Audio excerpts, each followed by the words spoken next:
What's good, everybody? This is going to be an impromptu video because I had to get back into my fuel system. I'm just going to run through all these pumps one more time and explain why I think this AEM right here, the AEM 340, why it sucks. All right. So I'm going to start by saying this. Your stock fuel pump, if you supercharge, turbocharge, anything like that, I mean, it would be wise to find an upgrade to it just because you want to push as much fuel as you can to, make as much power. More fuel, more air, more power. The simplest drop-in you can do is this LC500 fuel pump right here.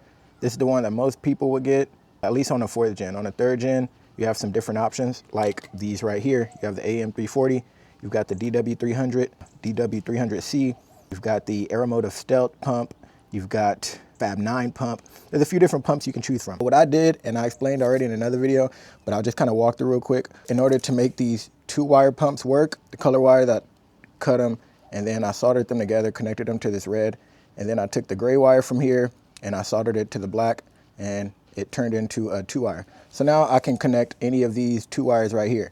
All right, now the best pump out of all these is this one right here, this specific one, this DW300C, or with the flat outlet, I should say. All right. And the reason I say that is because I was just running this one for about 2 days and I started losing fuel pressure. Now, the reason I was losing fuel pressure on this one is because I put 3 O-rings on here because the stock spacer, this thingy right here, this is the stock spacer that goes on the fuel pumps and it fits on like that. And then you would have like an O-ring over like that, just like that, right? That's what it looks like stock, and stock O-ring is orange or whatever. Now, the issue that I keep facing, I'm still facing, is that my O-rings keep collapsing on each other. So like I have 3 here, and in this instance, it didn't necessarily break or collapse or anything like that, but my fuel pressure isn't maintaining because there's a gap there, because I can't use this spacer. So what I did was 3D printed different spacers, but I'm not 100% confident that they're going to survive in a gas tank. So I put a spacer in this jar of gasoline and I'm gonna leave it in there for about a week, see how it does, and I'm gonna take it out. Well, I'm gonna check it every day, but I'm gonna leave it in about a week before I actually put it in my car and try it. And basically what I'm trying to test is see how well this material will hold up in gasoline. I should use nylon material. This is PETG, which is it's chemical resistant, it's heat resistant, things like that. But honestly, nylon would be the best material to use. I'm not even sure what the stock spacer is made out of. The issue with me using nylon is the printers that I have they're not set up to print nylon right now. If these don't hold up, then yeah, I'll just do what I gotta do and set myself up to be able to print nylon so that I can print some legit nylon spacers and I can stop running into this issue with my O-rings collapsing. Let me take these off real quick to show y'all what I mean, because I'm not putting this pump back in probably ever, at least until I figure out, my O-ring, my spacer issue. So if I take all 3 of these O-rings off, and you're supposed to run 2, but again, I couldn't get the spacer. I couldn't get the stock spacer on here. So I put a 3rd O-ring thinking it would help, and it didn't. It didn't necessarily make the issue worse, but it didn't help. So if you look at this one compared to this one, these are the same pump, by the way. These are both DW300Cs, but this one has the straight, pump outlet, and then this one has like a rib pump outlet. And so I'm able to slide the spacer onto that one and then put some O-rings on if I need to, like that, which is what I'm gonna do. And I'm actually gonna put it back in like that. And this is how I'm gonna run my pump for the time being. I'm gonna just pop this back into, I have the assembly in this Harbor Freight thing, but I'm gonna just put this pump in just like that. I'm gonna plug it in like that, and I'm gonna put this back in my tank, and I'm gonna run that. Because this one right here, the pressure just drops off a little bit too quick for me. I'm not saying it's, it's not bad. It's better than this LC500 pump, I will say that. But I was noticing the pressure dropping off a lot quicker than these DW pumps were dropping off. All right, and by dropping off, it would stay around 70 PSI. It wouldn't really drop lower than like 69. But the O-ring collapsing issue, that never went away. And so I switched to, where is it? I switched to this one about 3 days ago. And then yesterday, literally just yesterday, I started having the fuel pressure issues with the O-rings again. So I'm back out here. I'm just letting y'all know, because I was running this one for a while. These DW pumps are better than the AEM 340 pump. So anybody doing this mod, I would definitely go with the DW 300C over this AEM 340. I haven't tried the Aeromotive Stealth pump. I may buy one of those and see how it holds up.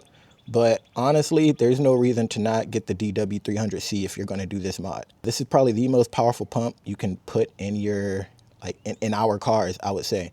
Honestly, there's no reason to run this unless you just want maximum fuel all the time, which is probably why these O-rings keep popping, because they can't handle the maximum fuel pressure all the time.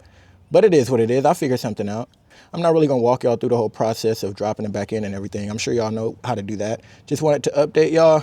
This AEM 340, it can't hang the way this DW300C can. I had to bring y'all back. There's one more thing I feel like I should speak on, and that's reliability in terms of which pump is the most reliable, which aftermarket pump is the most reliable. If you just want something plug and play, go with this LC500 pump, all right? Honestly, there's no reason to put a DW or an AEM 340 in your car and do this 2-wire, you know, rewire thing that I did, unless you just want maximum fuel.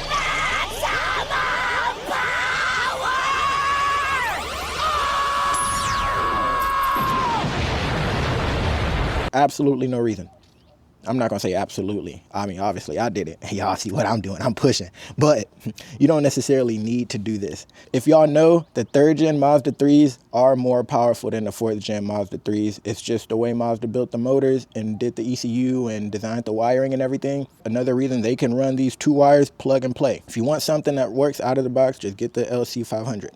And then last thing, make sure if you do get the DW300C, do not get one with the ribbed outlet, because you will run into issues, all right? This is the very first pump that I got that wasn't the LC500, because I wanted to test and see if I could actually make the 2-wire mod work. And it worked. However, I went to race at a drag strip with my buddy, and as soon as we got to the drag strip, I had no fuel pressure. And I was like, hey, yo, what the? Because I made it here fine, everything was going fine. And it wasn't necessarily that I don't want to say no fuel pressure. I was sitting at like 35, 40 PSI and I couldn't figure it out. I made it home, and the very next day I pulled out the pump thinking the pump was bad. So like I ordered this pump thinking this pump was bad, and it wasn't the pump. It was these O-rings that was the issue, all right? So just remember that when you're ordering your DW, make sure you get the correct one. Don't get the one with the ribbed inlet, get the one with the straight inlet.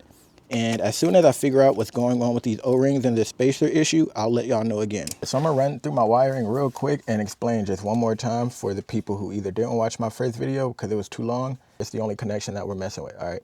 The only 2 wires that I cut up are this yellow right here, which I actually put a piece of tape, and then the other end of the yellow, as you can see, is harnessed in right here, all right? And then I also took off right here this black. The black wire, I turned that into my ground, which y'all can see is also right there. And it goes all right here. Now, I have my trigger wire right here for my fuel pump switch. That one you're gonna need to add in. It's nothing right here that you need to do, all right? The only 2 wires we're messing with here are the yellow for the power and the black for the negative. That's it. If you do that, you should be good. You're also gonna need to put it on a relay and a fuse. This one's my fuel pump relay right here. And as y'all can see, I've got 10 gauge that goes right here to the bait pump. I've also got 10 gauge coming right here that's going into the actual fuel pump positive wire. And then I've got a ground wire. And right here is the white that's going into my green trigger wire. And then I've also got, I think that's it, yeah. Yeah, that's it. And then the ground wire that comes from my fuel pump, I connected in right here. Yeah. Here, I'll take that off so y'all can see a little bit better. This is my 15 amp fuel pump fuse. There's the ground wire. As long as you get it on a relay and a fuse, you should be good. I showed y'all the wiring in the front. That's pretty much it. If it don't come on, you got an issue somewhere. If you don't want yours on a switch, I have mine on a switch. If you don't want yours on a switch, you can hook it into an accessory fuse or something like that. And all I gotta do to check it is hit the button twice. There we go. Boom. Okay, that's it. DW300C, that's the winner. AEM 340 is second. Still sucks. Lexus 500 pump, that's the reliable pump. Stock pump, throw the stock pump out if you're doing any kind of boost into it. All right, see y'all later.